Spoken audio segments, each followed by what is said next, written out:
Eh, bertemu lagi bertemu lagi kita di bulanan apa ya, workshop webinar kali ya.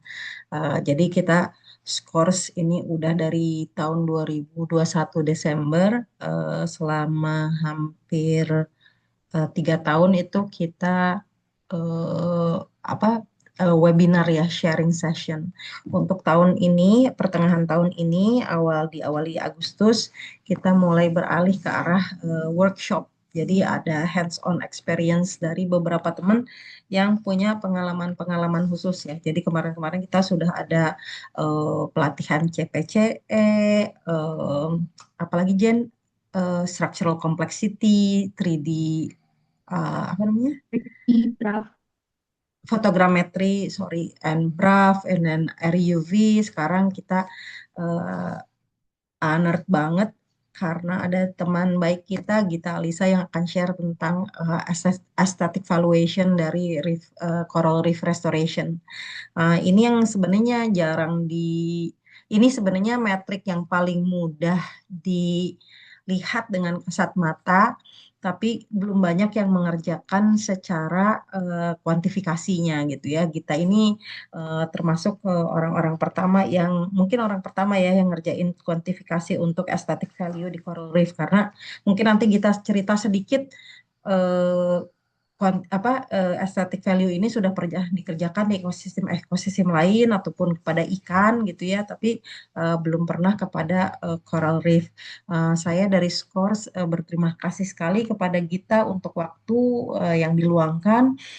Semoga ini menjadi ilmu yang bermanfaat untuk teman-teman semua. Ya, Gita, saya persilakan, mungkin bisa dimulai dengan perkenalan diri dulu ya. Terima kasih banyak, Gita. Terima kasih untuk Bu Tries, supervisor dari zaman S1 udah ngasih kesempatan untuk kita bisa share tentang penelitian ini. Terima kasih juga untuk jajaran Skors, apalagi Jen yang siap sedia untuk ditanyain kalau ada apa-apa. Semoga dari presentasi ini bisa apa yang ngasih pengalaman tentang dan tutorial, sedikit tutorial, dan ngebuka ide-ide baru untuk penelitian selanjutnya. Kalau dibilang ini pertama kali di Indonesia, ini pasti pertama kali. Terus di sebelumnya udah ada di Coral Genus Reef, di Mediterranean Sea. Terus yang ikan juga udah ada. Nanti di yang ikan ada sedikit ceritanya di slides kita. Tapi untuk coral reef, apalagi di restored coral reef, itu baru pertama kali. Jadi ini masih sangat baru dan sangat mungkin untuk dikembangkan ke penelitian-penelitian berikutnya.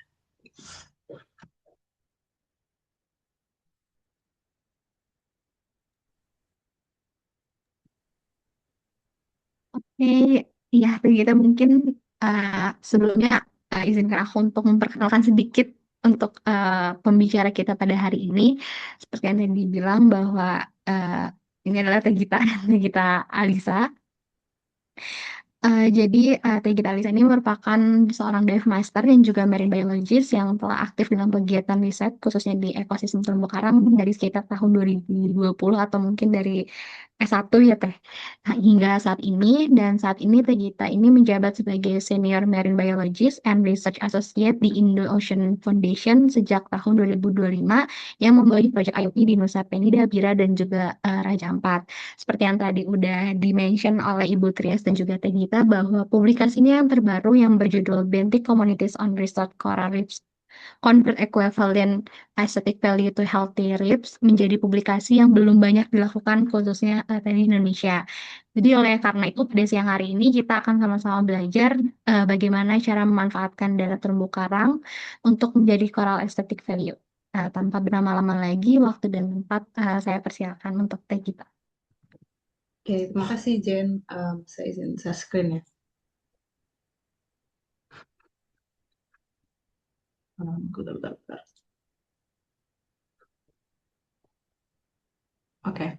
Jadi kalau dari judul papernya tadi yang sudah disebutkan Jen, Benthic Communities in Restored Reef Compare Equivalent of Healthy Reefs, di presentasi kali ini, em, supaya lebih singkat kita sebut aja Aesthetic Value of Restored Reef. Untuk paper lengkapnya sudah publish di awal tahun ini 2025 di Scientific Reports. Mungkin nanti dan open source, jadi kalau misalnya mau di-download itu bisa banget, atau nanti setelah ini mungkin bisa di-share juga, tinggal di email ke gitalisa@indoocean.org. Oke, oke. Pertama-tama, lu nggak jalan ya? Di jalan. Pertama-tama ini kalau kita lihat dari foto ini, mungkin kita bisa sebut ini healthy reefs ya, dengan tutupan karang yang sangat banyak dan bermacam-macam juga. Ada Acropora, ada Massive Porites di belakang, ada Poecilopora, dan ada banyak karang-karang lainnya. Dan bisa dilihat juga kalau tutupan pasirnya sangat sedikit, cuman di area sini aja. Tapi dan bisa kita sebut ini adalah karang yang cantik secara mata, secara kualitatif gitu, secara subjektif ini bisa disebutkan karang yang sehat, karang yang cantik gitu. Ikan-ikannya juga banyak di belakang. Ini salah satu site di Nusa Penida juga. Terus ada penyu juga di belakangnya. Jadi it's a beautiful reefs. It's a healthy and beautiful reefs. Dibandingkan dengan yang ini, karang yang sudah terdegradasi, banyak rubbles, banyak batu dan pasir. Karang-karang hidupnya mungkin kalau dilihat dari mata nggak melalui analisis, sekarang hidupnya mungkin di bawah 10%, mungkin hanya 5% gitu, cuman beberapa peci dari beberapa koloni aja gitu. Dan secara kualitatif, secara mudah, gampang bisa kita bilang kalau it's degraded reefs and it's ugly reefs gitu, ini jelek gitu. Nah, dan ikannya juga kalau bisa dilihat cuman satu aja gitu lewat, ya nggak seperti nggak seperti banyak ikan yang kita lihat dari slide sebelumnya. Nah, kemudian ada juga foto yang seperti ini, yang karangnya oke ada, tapi banyak juga soft corals. Terus ini dari bumi besar, terus bawahnya ada rubbles gitu. Terus ada beberapa kayak algi dan segala algi, terus ada CCA yang juga mungkin kelihatan. Dan ini mungkin yang bisa jadi raise pertanyaan gitu, kalau ini masuknya ke beautiful reefs atau okay reefs atau ugly reefs, ini makanya yang coba kita jawab, yaitu mengkuantifikasi sebuah coral reef gitu, valuasi dari nilai kecantikan terumbu karang.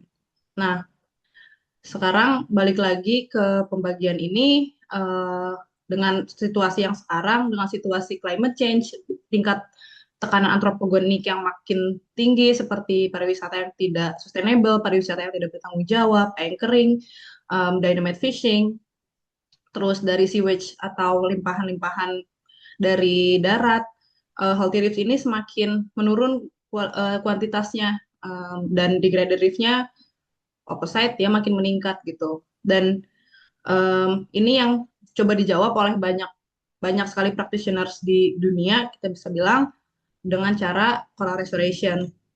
Nah, di paper ini kami mengambil studi di Pulau Bontosua, di coral restoration-nya oleh Mars, dengan menggunakan coral spiders yang ditanami oleh atau ditransplant oleh fragmen-fragmen karang gitu, dan disusun kompak seperti ini.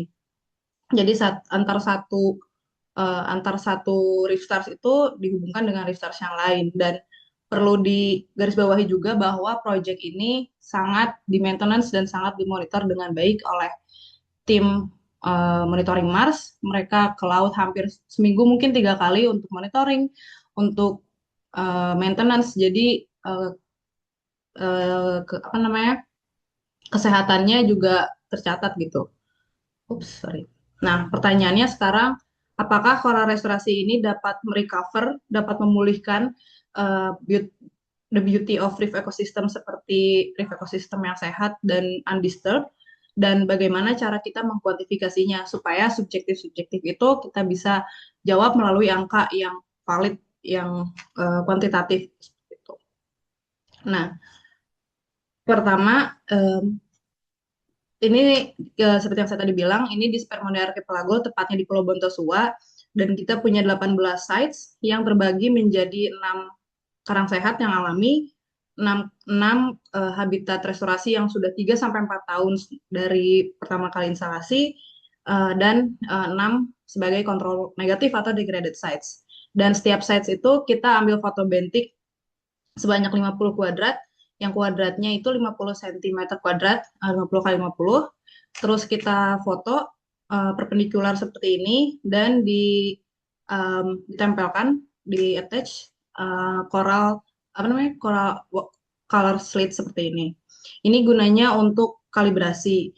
Tapi setelah dicoba, ini saya sharing aja pengalaman jujur, honestly tentang paper ini. Setelah dicoba menggunakan R, menggunakan Python, kalibrasi menggunakan color code ini ternyata belum berhasil, meskipun sudah dicoba oleh kolaborator-kolaborator yang uh, berpengalaman tentang color card ini juga masih belum berhasil. Akhirnya kita standarisasinya manual sendiri.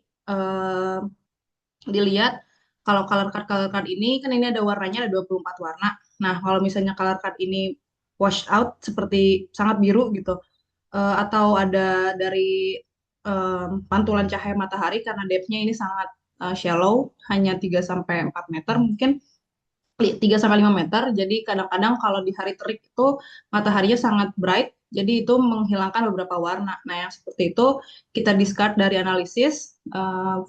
Jumlahnya ada 17 foto yang enggak kita eh, yang kita buang, yang enggak kita analisis karena color card-nya sangat-sangat tidak mencerminkan warna yang seharusnya gitu. Jadi dari 18 sites ini kita punya 900 foto, 300 foto dari healthy sites, 300 foto dari degraded sites, dan 300 foto dari degraded sites. Tapi dari 17 foto itu, jadi jumlahnya kita hanya 883 foto yang dianalisis. Dan kita crop juga dari dari kuadrat yang 50-50 ini supaya nanti dianalisis nggak ada kuadrat yang masuk ke dalam proses analisis. Terus berikutnya, ini evaluation of aesthetic value. Jadi caranya gimana untuk mendapatkan nilai dari masing-masing foto itu aesthetic value-nya adalah melalui machine learning yang kita adaptasi. Jadi pertama kita bagi dua fotonya, ada 300 foto untuk kita upload ke online survey. Jadi nanti kita sebar ke seluruh dunia dengan target itu waktu itu kalau nggak salah sekitar targetnya tuh 5.000 partisipan, yang kita dapatkan itu sekitar 3.300-an partisipan untuk bisa cukup. Jadi machine learning ini mempelajari informasi-informasi atau pembelajaran untuk memprediksi foto-foto yang lain. Jadi kita ambil 300 foto dari pool 883 foto ini untuk diupload. Nanti kita share secara online dari website yang khusus untuk jenis pembelajaran seperti ini. Nanti partisipannya akan diberikan 30 random pairs foto. Nanti partisipan ini akan memilih which one dari 2 foto yang akan yang lebih estetik seperti itu. Jadi misalnya contohnya ini dengan ini, contohnya yang ini atau yang ini. Nanti mungkin ada orang yang ini atau yang ini gitu. Jadi dengan banyaknya partisipan ini akan semakin robust gitu datanya. Dan di akhir pemilihan ini juga kita nanya tentang socio-cultural background seperti umur, terus pendidikan, dari negara mana, terus pengalaman mereka ke laut, apakah mereka tinggal di dekat laut, apakah mereka pernah diving, apakah mereka pernah snorkeling, dan hasilnya sangat-sangat diverse, hasilnya sangat-sangat luas. Ada yang mulai dari anak sekolah sampai ada yang S3 sampai ada yang postdoc juga ikut untuk ikut survei ini. Dan dari seluruh dunia paling tinggi itu kita dapat di Prancis, kemudian di Australia, di Indonesia, dan di UK, dan sisanya campuran dari negara-negara lain. Kemudian dari 300 foto yang sudah kita dapatkan aesthetic value-nya atau biasa disebut ELO scores, kalau di sini kita menggunakan ELO algorithm atau race photo through pairwise comparison. Jadi dari dua jenis foto ini yang mana yang paling menang, yang biasanya ini dipakai untuk kejuaraan catur, kita mengadaptasi dari itu. Nanti dari ranking tersebut keluarlah nilai aesthetic value. Nah, Kemudian dari 300 foto yang udah kita dapat ini, itu akan menjadi training dataset atau supervised learning untuk kita mengajarkan ke foto-foto yang lain 883 foto. Yang nanti sisa fotonya itu akan keluar aesthetic value-nya melalui AI atau melalui machine learning dengan menggunakan convolutional neural models yang ini adalah model terbaik untuk image recognition untuk dan pattern detection. Dan dari 300 foto ini juga tidak hanya 300 foto, tapi tidak hanya 300 foto seperti ini, tapi dari 300 foto itu juga di apa ya namanya, ada yang di rotate, ada yang di flip, jadi supaya data untuk machine learning ini robust dari berbagai macam angle foto tersebut. Nah, dari hasil itu baru kita bisa memprediksi untuk ke 883 foto ini. Jadi semua foto sekarang sudah ada nilai aesthetic value-nya atau Elo algoritmnya. Ini contoh datasheet saya waktu saya lagi analisis. Jadi ke bawah ini udah ada sekitar 830 foto. Masing-masing foto punya angka Elo-nya masing-masing, dan di tengah yang ini ada kelasnya apakah dia dari predicted atau dari hasil dari machine learning-nya, atau evaluated itu berarti dari hasil survei sebentar.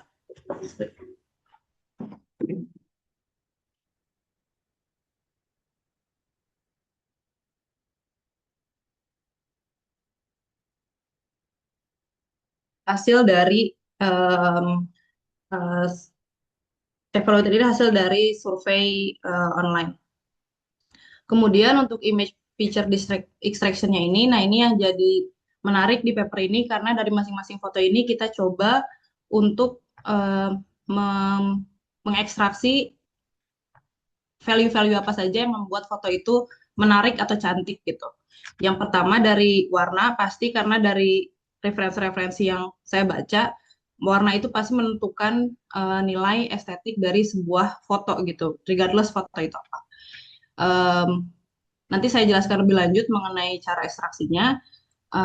Ini menggunakan R-script dan kita bisa mengekstraksi nilai abu-abu. Untuk di paper ini nilai abu-abu, biru, hijau, kuning. Kemudian dari warna-warna ini dicari juga color diversity menggunakan Simpson Index, dan juga count of colors. Ya. Count of colors itu melihat seberapa multicolornya foto tersebut.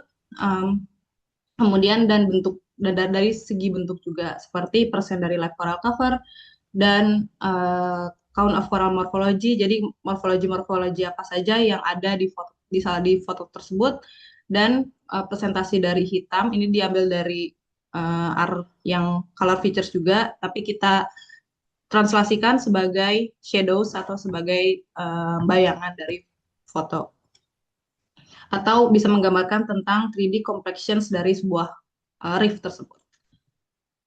Oops. Kemudian dari 9 visual features ini, apakah di bawah semua? Jawabannya enggak. Jadi kita mengeliminasi juga faktor-faktor yang tidak signifikan terhadap nilai-nilai aesthetic value tersebut gitu. Yang pertama, kita buat backward stepwise correlation matrix. Jadi masing-masing dari 9 features ini kita korelasikan masing-masing, dan dilihat yang melebihi threshold 0,7 itu yang berarti mereka berkorelasi. Kemudian dilihat juga, didapatkan hasil bahwa Simpson dan Gray ini saling berkorelasi negatif, yang which means kalau misalnya Gray-nya tinggi, proporsi warna abu-abunya tinggi, berarti nilai Simpson-nya rendah gitu. Makanya mereka sangat berkorelasi negatif. Kemudian dari Gray dan Simpson ini dilakukan linear regression, ngelihat ke aesthetic value masing-masing foto yang mana yang paling signifikan. Nah, yang paling signifikan itu yang kita bawa lagi ke correlation matrix-nya. Sekarang kita sudah mengeliminasi warna abu-abu, karena ternyata setelah linear regression, Simpson lebih berkorelasi positif terhadap aesthetic value-nya. Jadi yang gray kita eliminasi, dan kita balik lagi ke correlation matrix, yang ini yang dinamakan adalah backward stepwise linear regression model. Nah, setelah udah 8 visual features ini, ternyata hasilnya nggak ada yang saling berkorelasi lagi. Nah, dari masing-masing feature tersebut. Kemudian dari situ kita lanjut ke step selanjutnya yaitu backward stepwise linear regression model. Jadi dari kita sekarang udah punya 8 visual features, dilihat stepwise linear regression modelnya ke aesthetic value-nya yang mana yang tidak signifikan gitu. Yang model pertama,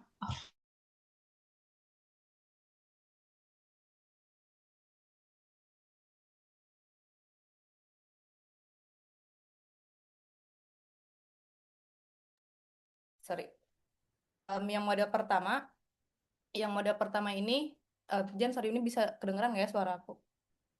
Iya, kedengeran aman-aman. Oke, bentar-bentar saya minta 2 menit untuk benerin settings laptopnya.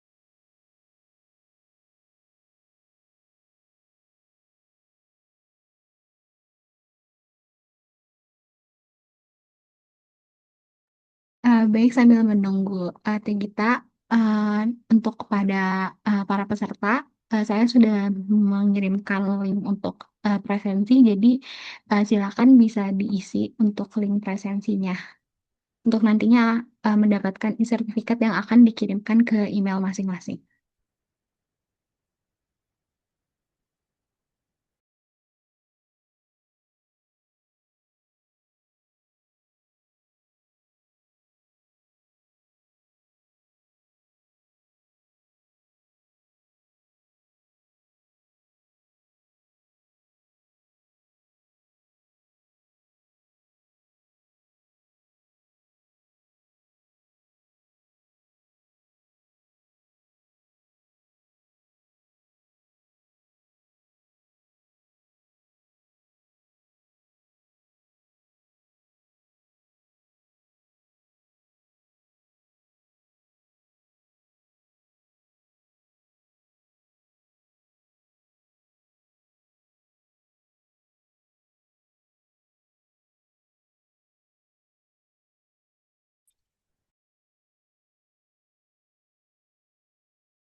Maaf, sebelumnya em, tadi eh, laptopnya mati.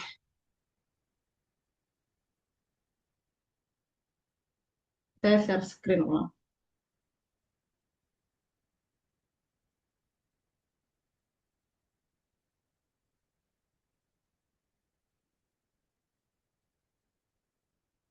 Oke, balik lagi ke sini. Jadi setelah backward stepwise linear regression ini, yang pertama kali dieliminasi karena tidak signifikan ke nilai aesthetic value itu adalah warna kuning.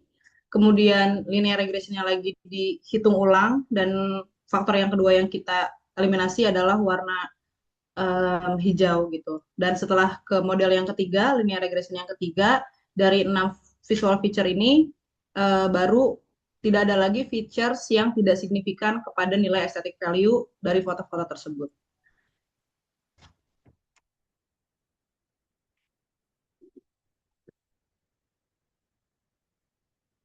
Nah, jadi kita mengeliminasi abu-abu, hijau, dan warna kuning. Nah, setelah dari sini baru kita masuk ke analisis ke GLMM dan LMM analysis.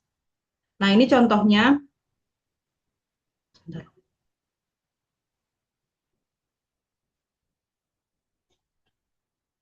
Ini saya kasih contoh untuk analisis colors-nya.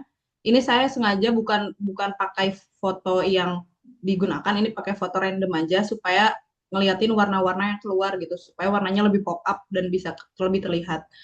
Dilihat dari foto ini, kalau kita lihat pakai mata aja, kita bisa lihat ini warna biru sangat mendominasi. Terus ada beberapa kayak warna pink, oranye, putih, hijau, dan biru. Jadi the idea of this analysis is to quantify uh, how many percent that a certain pixels in certain colors itu ada di foto ini.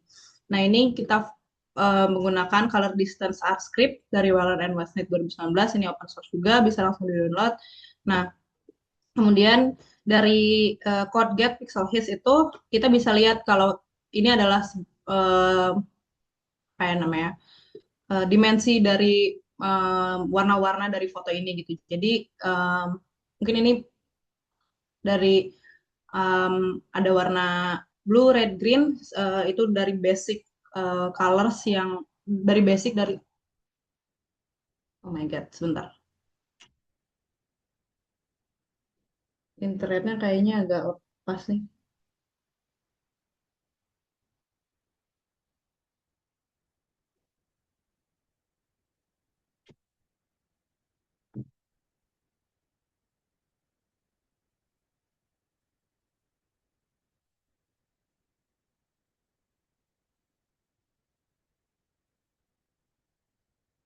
Maaf ya saya tinggalnya di pulau jadi kadang-kadang internetnya naik turun.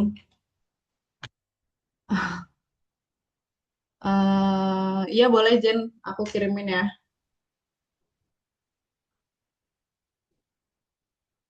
Nanti kalau lepas lagi mungkin bisa sama Jen.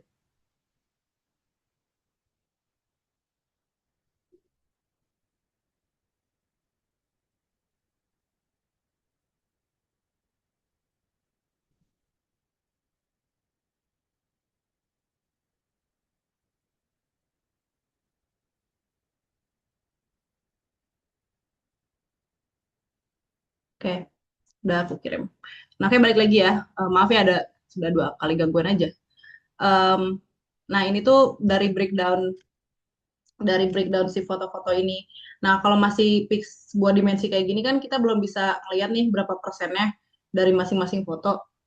Tapi dari art script yang ini juga kita bisa hitung gitu.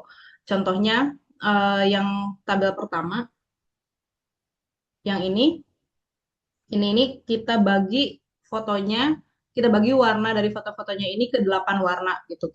Dengan kalau sebutannya dari skripnya dia adalah 2 bins dan 2 bins ini pangkat 3 yaitu untuk merepresentasi red, blue, and green itu menjadi 8 warna gitu. Jadi kita di sini bisa lihat ada warna coklat, tua, coklat muda, hijau, em, hijau ke kuning-kuningan, biru, terus di sini warna ungu, terus ini biru dan ini agak putih-putihan. Nah, atau bisa juga dibagi menjadi 27 warna atau 64 warna atau basically sebanyak apapun yang pengen dianalisis. Dan untuk paper yang sekarang saya pilih yang 64 warna supaya mulai dari hitam sampai ke putih itu jelas terdefine gitu. Kalau ini kan masih ada warna merahnya mungkin masih belum bisa terlihat yang mana gitu.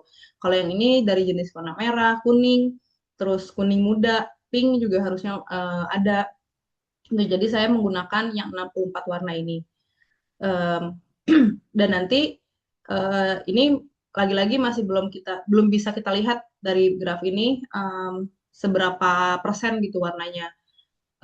Nanti bisa diekstrak sih di script-nya bisa diekstrak menjadi Excel. Nanti dari Excel itu kita bisa lihat nih dari graf-graf ini berapa persen warnanya gitu.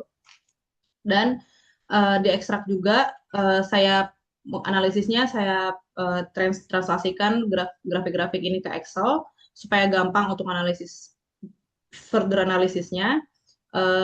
Saya bikin warna-warna yang sama, bukan apa ya, maksudnya graf-graf ini kan merepresentasikan satu warna, saya bikin ulang di Excel supaya nanti per foto punya datanya ke pinggir gitu. Nah, karena supaya untuk memudahkan analisisnya juga, warnanya juga saya jadi grouping di paper yang ini. Saya grouping ke warna hijau, ke warna biru, ke warna merah, ke warna merah atau yellow ya termasuk. terus gray, sama black gitu. Jadi ada beberapa kolom warna dari 64 warna kita grouping lagi ke warna-warna yang jatuh antara hijau, biru, kuning, atau dan gray dan black dan hitam. Terus dari semua warna ini kita dilihat juga Simpson Index-nya, kemudian count of colors yaitu dari 64 warna ini berapa banyak warna yang melebihi dari 1% pixel dari foto tersebut, kemudian dari black pixels.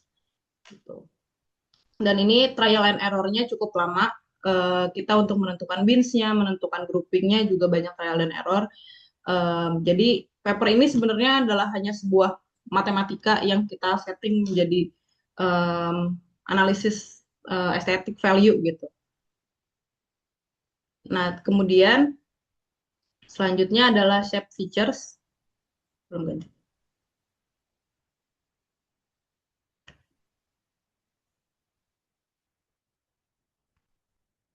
Nah, yang ini shape features. Jadi tadi selalu disampaikan, selain warna juga kita mencoba menganalisis bentuk data morfologinya atau shape dari foto tersebut.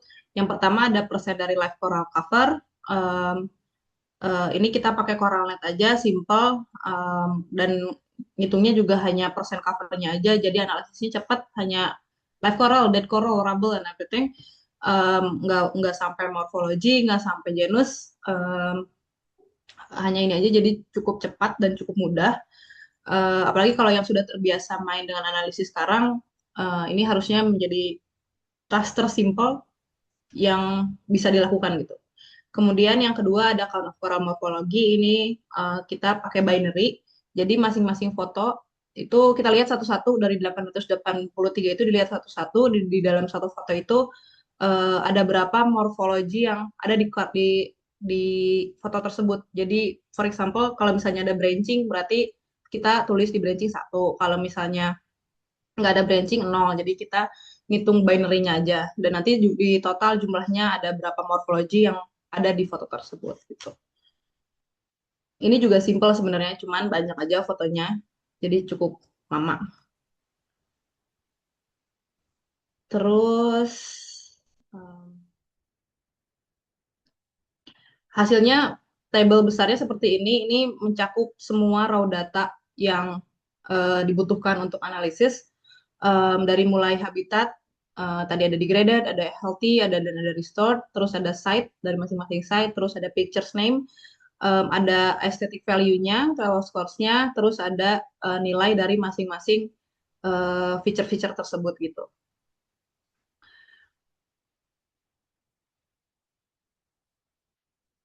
Nah, kemudian statistical test-nya ini cukup pakai R aja. Ini yang tadi yang backward stepwise analysis, cukup simple, skripnya nggak terlalu rumit. Kemudian dari setelah untuk statistical analisisnya pakai LMM dan GLMM juga, tergantung dari modelnya seperti apa. Ini juga cukup simple, R script-nya nggak ribet, cukup berapa baris? 1, 2, 3, 4, 5, 6, 7, 8, 9, cuma 9 baris doang. Dan akhirnya kita udah bisa melihat features-feature dari foto tersebut yang mana yang menggambarkan tentang aesthetic value dari masing-masing foto itu gitu. Dan kita juga lihat signifikansinya antara fitur tersebut di antara tiga habitat, healthy, restored, dan degraded gitu. Yang mana yang sama, yang mana yang signifikan, dan yang mana yang tidak. Hasilnya, pertanyaan besarnya kan tadi, does it recover beauty dari restored reef? Ini adalah 3 foto dengan ranking aesthetic value tertinggi. Ini yang intermediate atau yang tengah-tengah dari pool 883 foto. Dan yang paling bawah ini yang degraded, yang tiga paling rendah itu.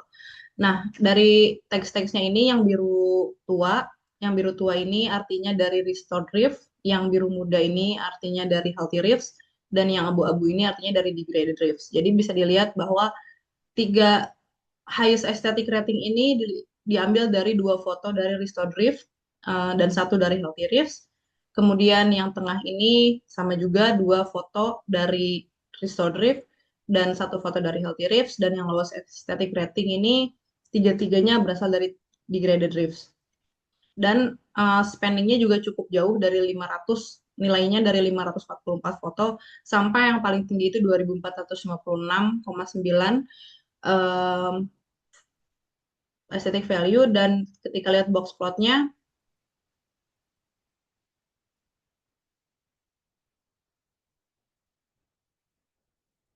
aduh sorry,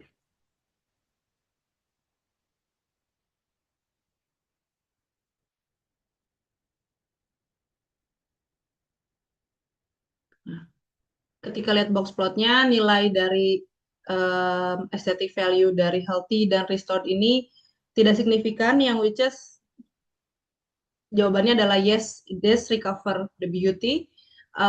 Rata-ratanya, rata-rata dari aesthetic value dari restored dan healthy ribs itu mirip. Di sini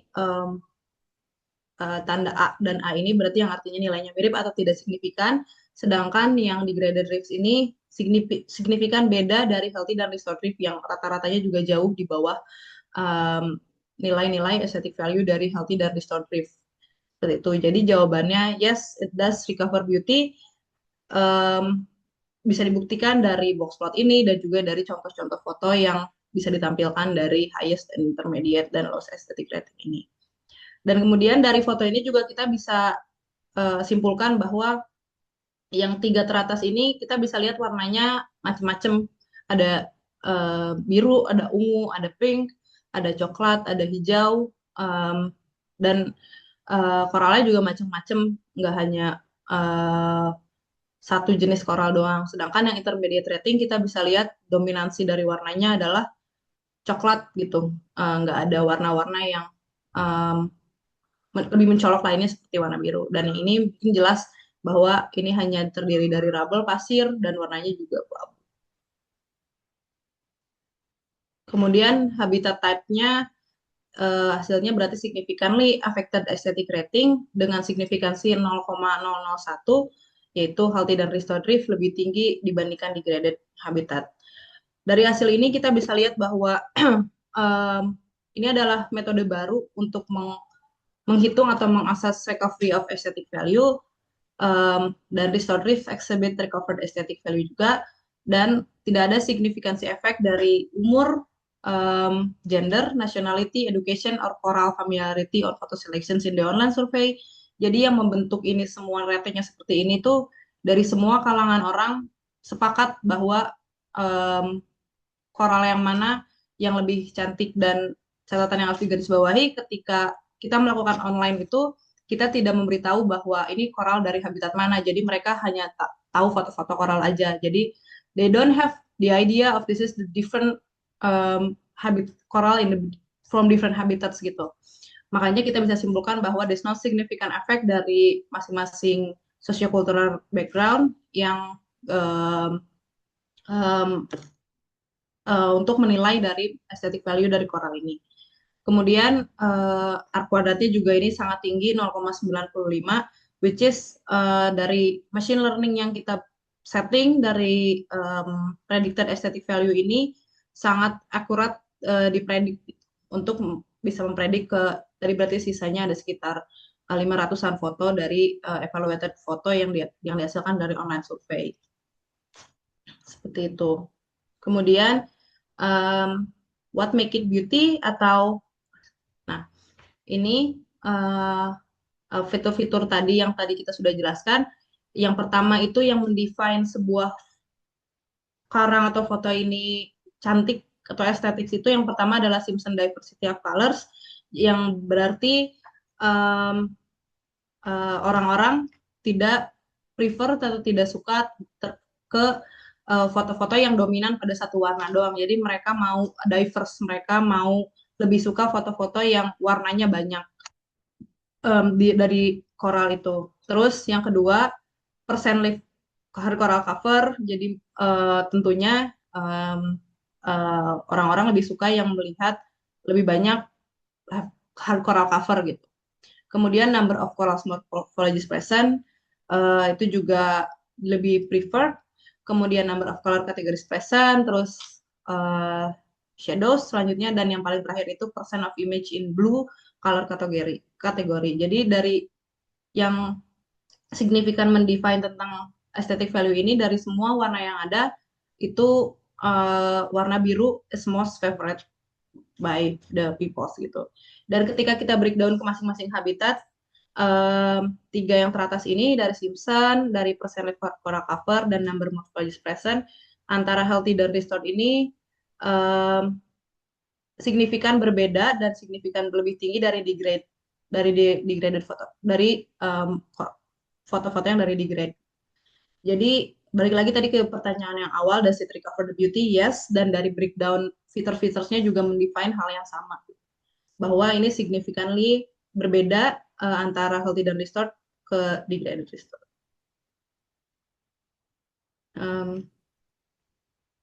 Oke.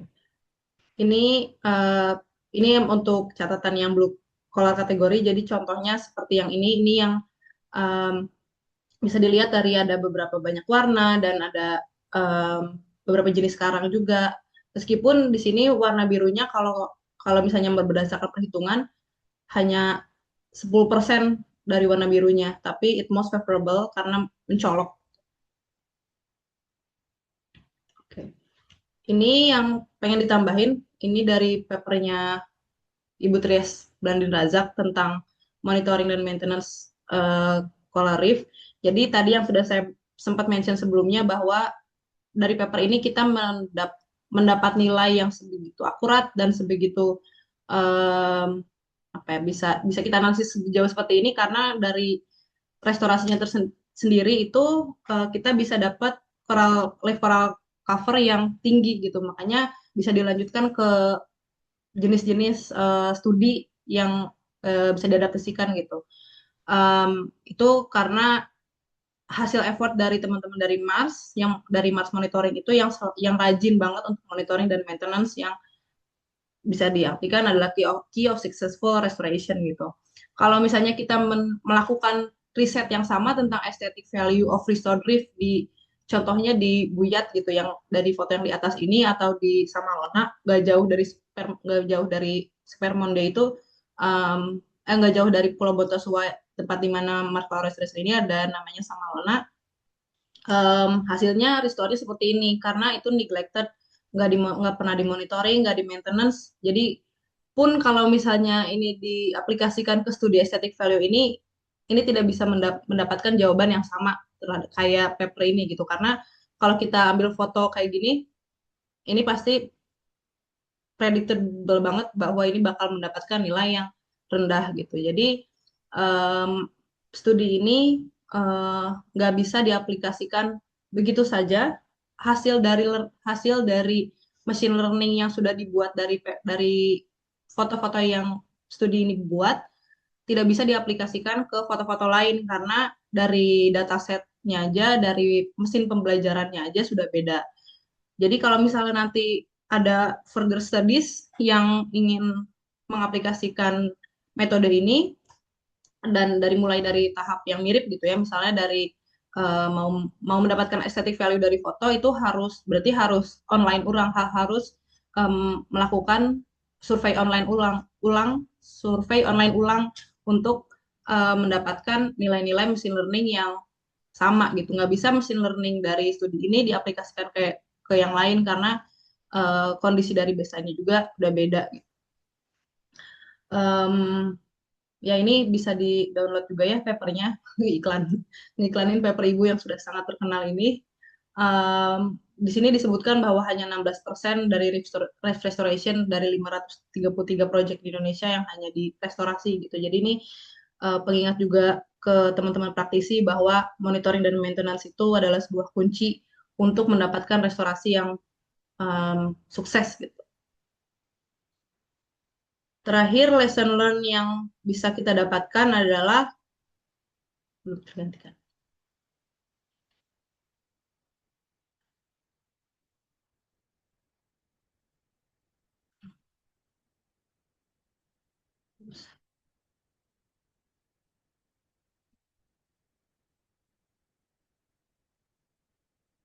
Nah, lesson learn yang didapatkan dari paper ini adalah untuk restorasi yang yang ingin mengedepankan aesthetic value, seperti contohnya untuk di tempat-tempat yang tinggi tourism itu bisa memaksimalkan nilai-nilai estetiknya dengan cara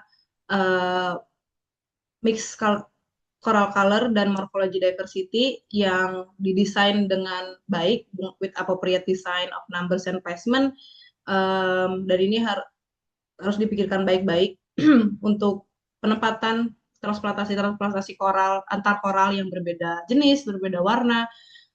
Jangan sampai itu malah merugikan kita sendiri sebagai praktisinya, dan aesthetic value juga bisa align dengan ekologi yang which is more morphologis yang seperti kita sudah bahas, itu bisa lebih memberikan habitat ke ikan-ikan kecil gitu, mendapatkan refugi ke ikan-ikan atau ke inhabitan spesies reef lainnya gitu. Seperti banyaknya studi lain, studi ini juga memiliki limitasi dan akhirnya memberikan ide-ide untuk studi-studi selanjutnya.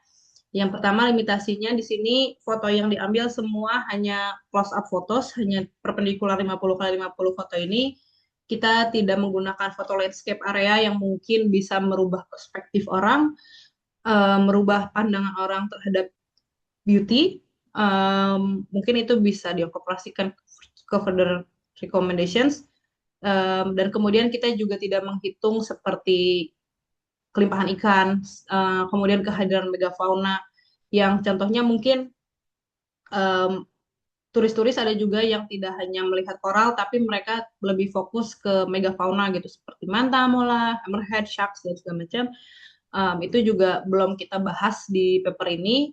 Kemudian water clarity di paper di lokasi studi yang saya lakukan ini, water clarity-nya clear, jadi foto-foto yang didapatkan juga bisa clear gitu. Mungkin kalau misalnya dilakukan di tempat yang murky, itu mungkin bisa lagi-lagi merubah perspektifnya, dan tidak juga menghitungkan marine litter yang mungkin kalau ada juga di tempat-tempat, apalagi di musim tertentu, yang sebenarnya reefnya bagus, tapi di atasnya di permukaan airnya banyak sampah gitu kan, itu juga akan merubah perspektif tentang orang untuk mengexpand understanding of the whole, atau lebih aesthetic value yang lebih komprehensif. Terus dan di sini di paper ini juga untuk mengquantify image, untuk menghitung image feature extraction-nya semua masih manual, machine learning dan AI-nya itu hanya untuk memproduce aesthetic value-nya. Mungkin nanti kedepannya bisa ada orang yang lebih cerdas tentang machine learning yang untuk break feature extraction-nya itu udah menggunakan AI juga, which is sudah dilakukan oleh dari di Mediterranean. Tapi itu di Reef Coral Genus, belum ada yang di Tropical Coral Reef, dan kalau Tropical Coral Reef mungkin akan lebih menarik ya hasil dari tinggal satu slide lagi, lebih menarik untuk makasih Jen. Kalau di Tropical Coral Reef bakal lebih menarik hasil AI-nya, saya yakin, karena lebih banyak kompleksitas, lebih banyak bentuknya, lebih banyak warnanya. Oke, thank you. Kemudian dari analisis color-nya sendiri, ini pasti bisa, saya yakin pasti bisa untuk mengakses coral health, coral disease, karena banyak juga coral disease yang bisa diidentifikasikan cepat oleh misalnya melalui warna gitu. Dan saya yakin metode ini bisa diaplikasikan ke sana, dan termasuk juga ke coral bleaching untuk bisa memitigasi perubahan-perubahan ekosistem ke depannya gitu. Nah, ini sebenarnya adalah contoh dari pendekatan yang sama tentang aesthetic value dari ikan. Nah, ini dari Christopher R. Hemmingsen yang juga salah satu kolaborator saya di paper yang ini. Dia sudah melakukan ini tahun 2021. Dia melihat aesthetic value dari komposisi warna, bukan aesthetic value, tapi komposisi warna dari jenis-jenis ikan, dan akhirnya dia mengkaitkan itu ke bleaching event tahun 1998, which is mind blowing banget, bisa melihat dari warna ini aja bisa dikaitkan ke bleaching event gitu. Dan hasilnya juga sangat menarik. Ternyata setelah bleaching event ini, ikan-ikan yang colorful itu menurun drastis gitu. Jadi dia mengekstraksi warna-warna ikan, dia identifikasi, kemudian dia kaitkan dengan ekologinya, tapi tidak saya masukin ke sini. Kemudian dia mengkaitkan dengan 98 bleaching event, terus ketemulah hasilnya bahwa ekologinya secara ikan aja berubah setelah bleaching event gitu. It's a mind blowing paper. Ini juga open source, jadi kalau misalnya mau dilihat tinggal di download aja. Dan masih banyak ide-ide lain yang masih belum dieksplor sih dari topik ini, dan saya bakal senang banget kalau nanti akhirnya ada studi-studi lagi yang bisa mengekspansi ini lebih jauh. Next, mungkin udah selesai.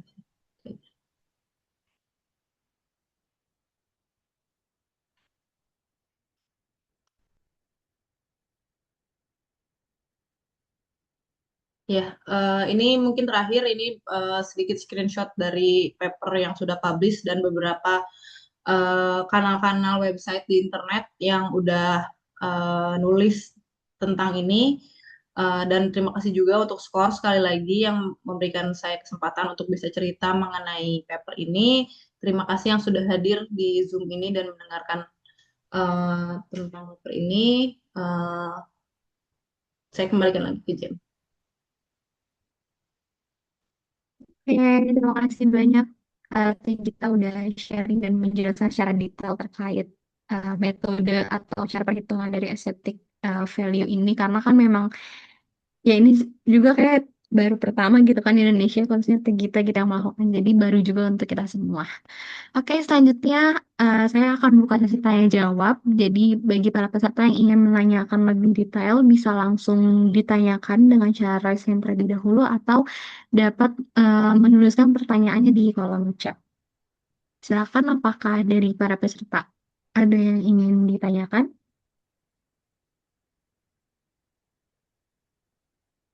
Oke, ini ada satu pertanyaan dari Feni. Adakah pengaruh warna putih yaitu ciri-ciri bleach coral dalam evaluation of aesthetic value? Likely because even in restored reefs there are bleach individual. Was this considered? Oke, terima kasih pertanyaannya dari Kak Feni Louis. Ya, terima kasih kembali Kak Feni untuk bisa join. Um, di paper yang saya buat ini, di studi lokasi ini, um, bleach coralsnya sangat sedikit, mungkin bahkan mungkin kalaupun ada juga kurang dari 5%. Jadi untuk dikonsider di paper yang ini belum, tapi dari breakdown warna dari 64 warna yang kita analisis itu, yang kita coba cari berapa persen pixelnya, itu ada warna putih di bins terakhir, itu ada warna putih yang mana itu juga enggak menjadi faktor yang signifikan ke aesthetic value setelah dites. Jadi kalau di paper yang ini sih nggak di consider karena memang dari awal juga uh, apa komposisi bleach coralsnya nggak ada. Tapi ini sangat make sense kalau misalnya di tempat-tempat restorasi atau bahkan di healthy reef saja, nggak usah direstorasi, banyak yang bleach untuk bisa merunning aesthetic value dan ekstraksi value-nya bakal sangat menarik sih untuk melihat perspektif orang melihat koral-koral yang putih. Apalagi kalau koral yang warna putih itu belum tentu semua orang tahu bahwa ini tuh ternyata koral yang lagi under stress gitu. Mereka nggak ngerti mungkin um, kalau ini tuh koral yang sebentar lagi bisa mati gitu. Jadi apakah mereka masih mengconsider ini koral yang bisa enak dilihat atau enggak? Jadi ini sangat menarik pertanyaannya, tapi di paper ini tidak dikonsiderasi. Oke, terima kasih Tigita atas jawabannya. Oke, selanjutnya ini ada dari Agus Abbas. Pertanyaannya adalah platform apa yang digunakan untuk menyebar online questionnaire? Apakah ada target minimal responden dan kenapa memilih platform tersebut? Terima kasih Kak Agus Abbas atas pertanyaannya. Platformnya itu ada website khususnya dibuat oleh Universitas Montpellier. Jadi salah satu dari kolaborator paper ini adalah uh, uh, Nicholas Graham itu dari Prancis. Dia sudah membuat studi seperti ini di Mediterranean Sea dengan pendekatan menghitung aesthetic value yang sama menggunakan platform itu. Jadi di platform itu kayak sebuah website gitu, terus kita bisa milih mau melakukan online survei yang mana yang bisa kita ikut. Dan kenapa memilih platform itu? Karena platformnya sudah didesain khusus untuk studi seperti ini. Jadi kita nggak perlu lagi harus ngebuka website sendiri atau kalau Google Form kan nanti angkanya nggak bisa langsung hitung langsung elo scores-nya. Nah di platform ini nih langsung terhubung ke Python, nanti Python bisa langsung mengkalkulasikan tentang elo scores-nya itu. Dan target minimal respondennya itu kalau nggak salah minimal waktu itu disetting mau 5.000 kalau nggak salah. Tapi yang didapatkan itu sekitar 3.300 kalau nggak salah. Dan itu akhirnya cukup untuk eh, mendapatkan robust data untuk bisa em, untuk bisa memprediksi foto-foto yang lainnya. Terima kasih Kak. Ya, terima kasih juga Oke, pertanyaan. terima kasih. Selanjutnya apakah ada lagi? Kalau enggak, aku ada pertanyaan teh. Untuk Boleh. terkait minimum foto, itu tuh kayak ada minimal foto untuk kita bisa memproses hingga keluar nilai aesthetic value-nya itu, atau sebenarnya kayak tergantung dari data kita bisa pakai berapa foto aja. Sebenarnya kan kalau misalnya kita ngomong tentang machine learning kan as much as ikut ya tergantung tergantung kita mau memproses apa gitu. Contohnya misalnya kita mau mendesain sebuah machine learning untuk mendeteksi genus koral gitu yang sekarang mungkin udah ada deh somewhere somewhat gitu. Dan itu atau mendeteksi bentuk shark aja contohnya. Itu pasti butuh um, uh, apa namanya data data training Banyak yang sangat banget. banyak gitu. Hmm. Kalau di sini karena kita hanya melihat komposisi dari itu mau warna, bentuk itu dengan minimal 300 foto yang di training untuk memprediksi 900 foto itu sudah cukup. Karena kita nggak mencoba mendefine sebuah spesifik. Misalnya contohnya gini deh, saya Iya. pernah saya sama rekan kerja saya itu mencoba untuk mengidentifikasi hiu gitu melalui machine learning. Um, Dilihatnya sih akurasinya sudah cukup lumayan, tapi pas kita coba ternyata ada acropora table gitu yang diidentifikasi sebagai hiu oleh si machine learning tersebut. Berarti tandanya apa? Berarti data training setnya masih kurang untuk machine learning itu melihat itu adalah sebuah hiu bukan acropora. Memang kalau dilihat dari jauh banget mungkin kelihatannya sama kali ya, mirip-mirip black gitu, white tip gitu yang sama-sama pepper gitu. Cuman itu the next level gitu karena dia mencoba mendefine sebuah uh, hal bentuk gitu. Nah, kalau di paper ini kan yang kita lihat hanya nilai gitu. Ini nilainya mau berapa sih? Kalau ini dengan data yang tidak ribuan itu sudah cukup sih. Mungkin itu sedikit dari aku yang sebenarnya kalau dibilang ahli-ahli banget tentang machine learning juga enggak, masih perlu banyak banget lagi belajar. Oke, selanjutnya ini ada dari James Rupiasa. Dari data atau foto yang dimasukkan, apakah dapat di custom sesuai kebutuhan data yang kita inginkan? Halo James, salam kenal nih temennya Rindah ya di Ambon. Em, aku nggak ngerti pertanyaannya, bisa lebih dielaborasikan? Ya, makasih Kak.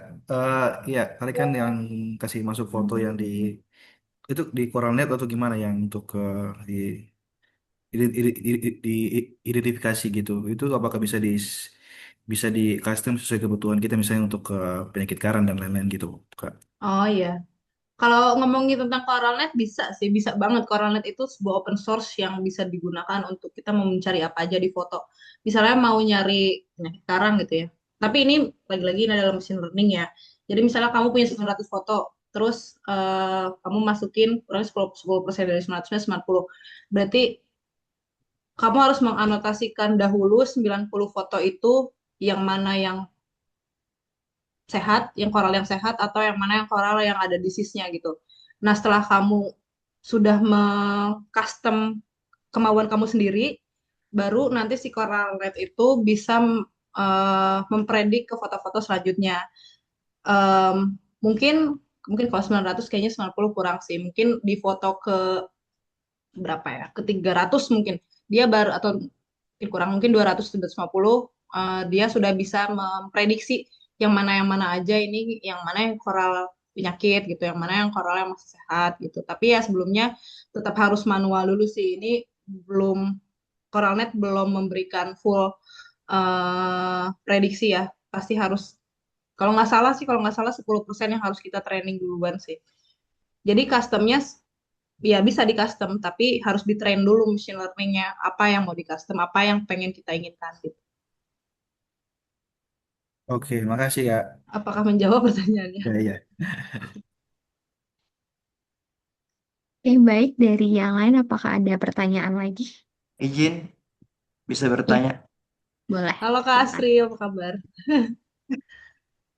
Aduh, iya, lama ini sama Kak Gita baru ketemu. Nanti kalau kita kabar lagi ya Kak. Yuk, mana Rinda? Oh, Rinda ada. Oh, aduh, kenapa kita ngobrol ya? Saya ingin bertanya ini sebenarnya. Iya, apa? Begini, ini kan saya lihatnya ini kekuatan utamanya adalah waktu pas ngambil gambar sebenarnya. Iya. Nah, padahal kalau kita menyelam itu di ke dalam 10 hilang warna merah kayak gitu. Ya, Nah, bagaimana apa ya spesifik kamera kah atau pakai strobe kah untuk mengembalikan warna itu semua ceritanya kayak gitu. Iya, pakai apakah senter kamera Kak. biasa, kamera kamera biasa, handphone dibawa turun ke dasar laut itu bisa dipakai kayak gitu, sehingga apa ya foto-foto yang tidak tidak ini makin berkurang ceritanya. Ya, Terus kalau mungkin jam-jam tertentu enak warnanya ya, kayak gitu. Apa karena saya lihatnya kalau umpamanya ke belakang ini kalau gambarnya tidak bagus ya bacanya juga mesin mungkin putih semua atau abu-abu. betul. Gitu iya. Iya, Mungkin apa bicara pengalaman saja dari kakak kita ini iya supaya siapa betul. tahu bisa nanti terapkan di Takabonerate karena saya lihat ini bagus kalau umpamanya dia dikaitkan dengan apa monitoring atau spot apa monitoring atau identifikasi spot dive.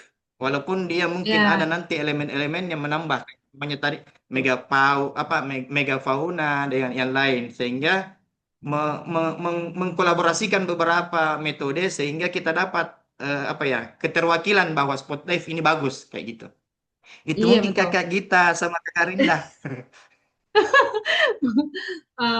Makasih Kak Asri, aduh kangen banget kita kabarnya Rata. Benar pertanyaannya sangat betul dan sangat relate karena yang pertama yang kedalaman di studi saya ini kan tadi kedalamannya sangat shallow ya, kayak 3 sampai 5 meter doang. Jadi semua warna masih tertangkap gitu sama kamera. Kamera yang digunakan juga Olympus, jadi cukup mumpuni untuk mendapatkan warna-warna yang natural dan water clarity-nya sangat clear di sana. Jadi it's all good conditions lah. Nah, untuk dibawa ke tempat lain mungkin yang lebih murky atau lebih dalam, memang jawaban paling gampang adalah membawa senter atau strobes ke kamera karena itu hal paling em, hal paling apa ya yang itu adalah yang kita bisa gunakan untuk mendapatkan itu gitu. Mau itu kita edit manual misalnya di Adobe di Photoshop or something itu akan menjadi sangat hassle sih kalau harus ngedit satu-satu ya.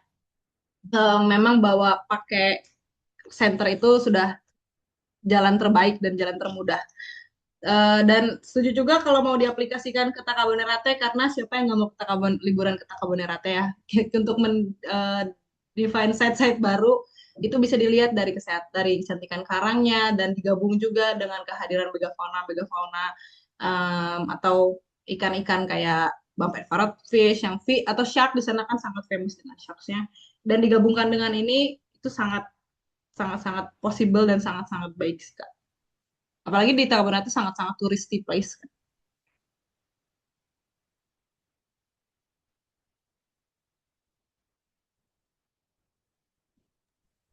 Oke, selanjutnya ini ada lagi di kolom komentar dari Kak Agus lagi. Apakah menganalisis semakin banyak warna semakin bagus, terkhusus untuk melihat aesthetic value coral reef? Terkait Oke, dengan apakah menganalisis semakin banyak warna semakin bagus? Bukan semakin bagus. Mungkin kalau bagus kata-katanya agak rancu ya. Semakin bisa dihitung kali ya. kan tadi yang seperti saya bilang di trial dan error untuk menganalisis foto saya dimulai dari saya membreak per foto itu jadi 8 warna, tapi belum bisa mengcapture persenan warna yang komprehensif gitu. Terus saya break lagi menjadi 27 warna, ternyata masih belum cukup. Nah, saya saya tentukan untuk menjadi ya udah kita bagi menjadi 64 warna supaya warna-warnanya bisa terdefine dengan baik gitu. Itu aja ada beberapa warna yang sebenarnya saya pengen dapetin tapi nggak dapet gitu. Itu mungkin harus di break lagi ke lebih banyak. Tapi in the other hand kalau kita membreak lagi lebih banyak, semakin banyak angka-angka yang jadinya 0,001% dan itu jadinya makin pusing lagi untuk dianalisis. Jadi mungkin bukan semakin banyak warna semakin bagus, tapi most ideal aja. Jadi nggak sedikit tapi nggak banyak juga karena nantinya kalau terlalu banyak warna yang di-define, jadinya hasilnya masing-masing warna itu pikselnya semakin rendah kan, karena semakin terbagi menjadi banyak. Dan itu ngitungnya juga jadi lebih repot lagi. Kalau mau di grouping, milihnya harus lebih banyak. Kalau misalnya nggak di grouping juga terlalu broad gitu warnanya. Jadi disesuaikan aja mungkin kebutuhannya maunya terbaiknya seperti apa. Um, Mungkin ada pertanyaan Terima lanjutan. kasih jawabannya, Kak. Ya, kalau misalnya untuk aspek perbandingan, misalnya kayak untuk perbandingan antara studi satu dan studi lain, kira-kira kayak ke depannya ada gimana cara untuk menentukan, oh kita bisa fokus paling tidak sama warna RGB atau warna tertentu yang menjadi prioritas. Ada nggak ya seperti itu? Atau sebanyak banyaknya warna yang kita bisa hitung? Ya itu. Hmm. Kalau misalnya terstandarisasinya sih mungkin nggak ada ya, karena bagi per studi pasti beda-beda. Contohnya tadi yang saya share tentang ikan itu kan tidak mendefine semua warna, mereka hanya mendefine beberapa warna aja yang mempresentasikan tentang komunitas ikan tersebut gitu. Dan di sini juga saya hanya mengambil beberapa warna tertentu kayak tadi ada em, biru, hijau, grey gitu. Jadi itu tergantung pada subjek apa yang mau dilihat. Misalnya contohnya mau studi tentang nudibranch gitu yang benar-benar warnanya sangat-sangat mencolok dan warna-warnanya macem-macem gitu. Mungkin itu bisa jadi banyak warna-warna yang di-define gitu. Kayak mungkin udah jadi ada merah, biru, hijau, pink, terus oranye itu makin banyak karena nudibranch kan lebih warna-warni ya dibandingkan karang kalau bisa Ya. dilihat. Jadi itu mungkin semakin banyak warna yang di-define itu mungkin semakin menarik. Tapi kan kalau misalnya mau melihat megafauna gitu tentang manta, tentang um, hiu, apakah kita mau capek-capek mendefine warna pink gitu kan berarti kan enggak karena Ya, nggak ada juga gitu kecuali mau tentang ya pink sih. manta Ya, gitu ya tentang salah satu jadi ya. harus disesuaikan kembali ke subjeknya masing-masing gitu. Mungkin itu kayak jawaban dari saya. Thank you. Makasih, Kak. Sip sip, terima kasih juga pertanyaannya menarik. Ya, apakah ada pertanyaan lain lagi? Oh, dari Ibu boleh. Tanya Boleh. ibu. Gita, ini kayaknya pernah kita bahas ya. Tadi kan Gita kan bilang katanya kalau apa mesin learning yang udah di-train tentang ini nggak bisa langsung diaplikasikan ke Ya tempat lain gitu ya. Kan ya. kalau misalnya kita tahu kayak misalnya damage reef atau natural reef atau misalnya tempat restorasi seperti misalnya yang di mirip-mirip pakai Mars misalnya yang di Hmm. Padang Bay di Living Seas itu berarti kan Hmm. kalau yang kondisi-kondisi agak sama bisa langsung diaplikasikan nggak kita? Mungkin kalau misalnya agak sama dalam artian baseline-nya sama kayak coral reef-nya misalnya sama di tropical reef terus clarity warna warna airnya gitu warna space-nya itu sama gitu enggak bukan yang murky gitu. Mungkin itu masih bisa. Nah, nanti cara taunya gimana ini bisa atau enggak, itu kan ada tes linearnya kan. Nah, apakah dari R kuadrat itu bisa mendefine ini cocok nggak nih machine learning dengan evaluated-nya gitu. Kalau misalnya ternyata R kuadratnya hanya 0,3 berarti kan ini nggak bisa gitu. Nah, Hmm. berarti kalau udah nggak bisa ya udah berarti harus butuh online survei duluan gitu. Tapi ternyata kalau R kuadratnya bisa accurately mempredik itu seperti misalnya contohnya 0,8 berarti ini bisa gitu. Mungkin itu sih Hmm. cara terbaik untuk kasih taunya. Jadi ya udah dicoba dulu aja. apakah em, kuadratnya tinggi atau enggak, signifikan atau enggak gitu. Kalau misalnya lagi kebayangnya tuh kalau kan kita banyak tuh foto-foto dari lokasi-lokasi lain ya. Nah, berarti itu kan berarti itu harus go through training juga ya. Masanya fotonya kan nggak sebanyak yang kita ambil gitu. Iya, kalau misalnya data trainingnya kan berarti udah ada nih, sudah tersimpan. Nah, berarti kita Heeh. tentang mempredik aja dengan eh, foto-foto yang sudah kita punya gitu intinya. Nanti hasilnya baru kita linear regresi lagi untuk melihat apakah ini accurately predik atau enggak gitu. Jadi tergantung ya, belum tentu bisa, belum tentu nggak bisa juga gitu ya. Iya, tergantung. Dan untuk memastikannya pakai statistik lagi. Ya kita ujung-ujungnya balik lagi ke statistik ya, Bu. Sip-sip lah kalau kayak gitu. Oke, Gita, thank you. Makasih, Bu. Baik, bagaimana dari yang lain? Apakah ada yang mau ditanyakan lagi? Masih bisa satu lagi nggak? Iya, boleh. Sorry. Uh, Kalau di di machine learningnya yang di modelnya itu ada aspek kayak intensitas cahaya nggak yang dimasukin dalam perhitungan estetik estetik value gitu. Ya. Kalau yang di sini enggak, kita tidak merubah dari intensitas cahaya dari foto-foto, cuman untuk membuat machine learning-nya semakin robust, kita hanya menggunakan kayak flip, foto, rotasi, eh, wa- cuman cuman apa ya, cuman merubah bentuk-bentuk lokasi fotonya aja gitu. Kalau Iya, permainan warnanya dan permainan intensitas cahayanya sih enggak, karena itu akan menjadi definisi-definisi baru lagi. I see. Thank you. Makasih Kak. Iya, sama-sama. Oke.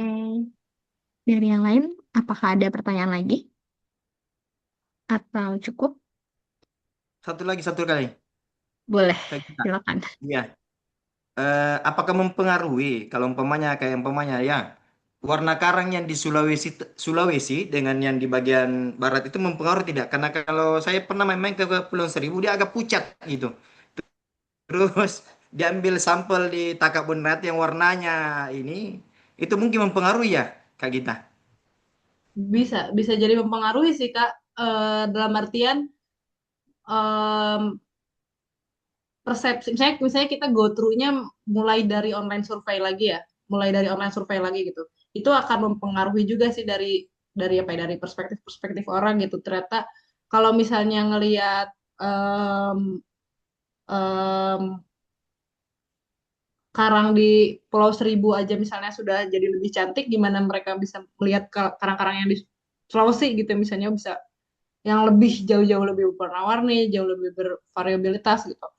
Itu mungkin akan beda. Jadi balik lagi tadi ke pertanyaan Bu Tries untuk bisa melihat ini apakah cocok atau enggak, itu harus dicoba dulu. Kalau misalnya mau dapat nilai yang misalnya nggak akan online survei lagi dan mau langsung kita aplikasikan ke sini, berarti dites apakah akuratnya tinggi atau enggak gitu. Kalau misalnya ternyata tinggi ya berarti mau mengadakan survei estetik value di Pulau Seribu harus online survei dari ulang lagi dari karang-karang Pulau Seribu gitu.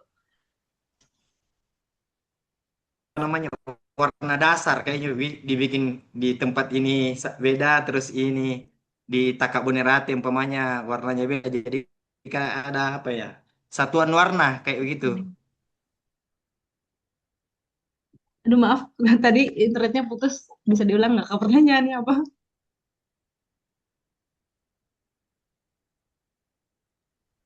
Apakah nanti ke depan ada apa ya semacam pengkelompokan warna Indonesia Timur kayak Oh, gitu? Apa kemungkinan mungkin ya kayak umpamanya karena beberapa kali menyelam di tempat lain kayak umpamanya di Kepulauan Seribu, apalagi ya di Manado kayak gitu.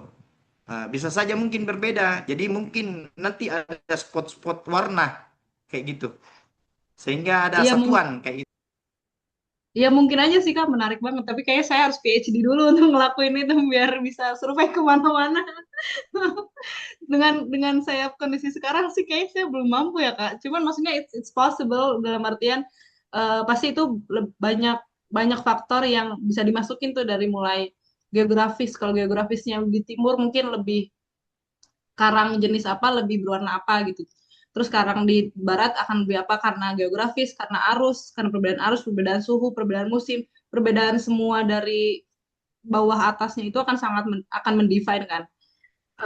Perbedaan lokalnya juga apa yang dia di pulau terpencil atau dia di pinggir pantai apa ya pinggir pantai pulau besar gitu itu kan sangat mendefine. Cuman, itu kayaknya harus PhD atau postdoc gitu untuk ngelakuin itu Kak. Kayaknya aku belum mampu dan sekarang. Bikin perwakilan masing-masing, kayaknya bagus. Kalau tak Takabonate Iya. apa nanti kayak gitu. Kita Itu Takabonate maunya siapa ngomongnya itu belakang posnya? Pos Tinabo itu siap siap di belakang itu pos Tinabo. Jangan lagi-lagi.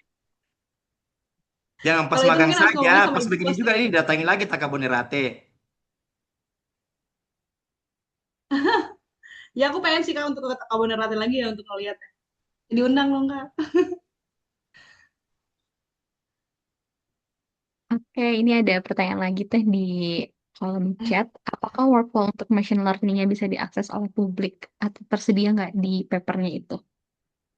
Di GitHub-nya ada, tinggal masuk ke scientific report, terus di situ ada supplementary information, ada GitHub, dilihat aja di situ sudah ada kok dari mulai informasi-informasinya. Bisa dicek, bisa di running juga kalau mau. Baik, terakhir apakah ada lagi yang mau ditanyakan dan didiskusikan? Sangat antusias sekali ya sore hari ini. Banyak banget pertanyaan yang menarik ya. Oke, Alhamdulillah ya, Jen. Sangat engage. Alhamdulillah. Berarti sebelum banyak, ya sorry. Ibu. Berarti banyak yang tertarik sebenarnya di Indonesia untuk bentuk-bentuk research yang baru gitu, yang inovatif, yang nggak cuman itu melulu gitu ya. Iya, Kayaknya Scores ini pengennya jadi tempat untuk itu gitu ya, berkembang untuk iya. mengembangkan riset-riset lain Riset, gitu. ya. Biar lebih bervariasi juga risetnya gitu di Indonesia. Iya, Betul Bu Hmm. Trias. Saya nyempil ini karena saya ini di UPT Bu. Jadi kami UPT teknis. Nah, sesuatu hal-hal yang baru ini sebenarnya seperti ini. Hmm. iya, iya. Nah, jadi memudahkan kami orang-orang yang di kementerian ceritanya untuk ini ada hal yang baru, kan umpamanya mengkonekkan antara mau tidaknya ini kayaknya bagus deh dikasih ini kayaknya. Hmm. Kayaknya kita kalau kami mengambil di apa namanya ya, di kegiatan yang seperti pendidikan atau penelitian ini, kami tidak ada dasar untuk apa ya secara ini. Kalau umpamanya berdasarkan kita kayak gitu, itu Hmm, enak hmm. kayak gitu, kayak gitu ngambil anunya metodenya kayak gitu. Apalagi kemarin Kak Asri ada yang metode Groove, ada yang RUV Hmm. itu sangat menarik tuh pakai apa remote underwater video itu pakai Iya. bait atau yang itu sangat-sangat menarik. Mungkin kalau udah diupload di YouTube bisa di ini ya Ya. dilihat lagi gitu. Mudah-mudahan lebih banyak penelitian lebih inovatif nih di Takabonerate. Siap. Kayak ini, kayaknya bukan satu kami ini apa ya metode itu Gita waktu pas datang ke sini itu masih dipakai kami. Itu drip check bayangkan. Drip check Iya, kami iya. itu enggak tahu tahun berapa di Australia bikin itu mungkin sudah punah dia. Kayaknya sudah dimuseumkan begitu. Anak-anak muda ini yang ini saya senang sekali karena ada alumni dari Takabunirate ini. Wah, hebat sekali sekarang. Harus diundang lagi itu berarti Kak Asri Iya ceritanya. bener. Hmm. Pendamping Ayo lapangannya untuk saja saya ini masih masih pakai metode recheck. Orang sudah pakai foto kayak gitu-gitu. Aduh. Mak- makanya diundang lagi Kak. Jadi ntar aku iniin lagi yang lebih baru. Nggak Magang kasih ini, kayak diundang magang aku lagi.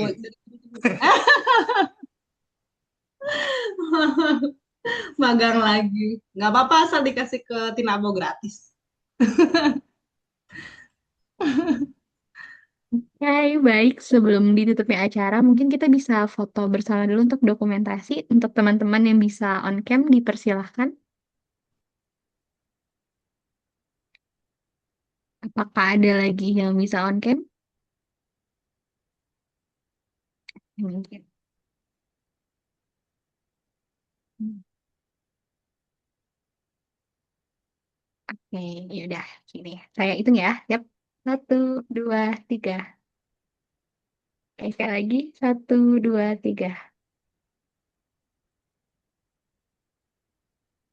Oke, sebelumnya saya akan menginfokan untuk Desember nanti tetap kita akan mempunyai workshop yang dimana workshopnya ini sedikit berbeda, tidak metode, tapi bagaimana cara kita untuk memanage data agar terintegrasi satu sama lain dan datanya ini nggak akan hilang gitu. Yang akan kita akan menampilkan Kak Amkil Tila dari Mermaid Indonesia terkait bagaimana cara memanage data hasil monitoring ataupun data yang sudah kita ambil di lapangan itu untuk bisa disimpan dan digunakan dengan efektif. Jadi untuk teman-teman nanti bisa hadir lagi di workshop selanjutnya di bulan Desember dan untuk tanggalnya nanti akan kita infokan di Instagram Scores di @scores.id. Oke, saya ucapkan terima kasih terutama untuk Teh Gita yang udah sharing pada sore hari ini. Sangat-sangat informatif banget dan juga terima kasih kepada para partisipan yang sudah sangat antusias dan tadi banyak banget pertanyaan dan diskusi yang mungkin ini juga bisa menjadi inovasi untuk riset di Indonesia sehingga bisa makin bervariasi untuk risetnya. Saya ucapkan terima kasih banyak. Saya Jencita selaku MC. Mohon maaf apabila ada perkataan yang kurang berkenan. Terima kasih dan sampai jumpa di workshop Scores di bulan Desember. Terima kasih. Makasih Terima semuanya. kasih semuanya. Izin pamit. Saya pamit juga ya.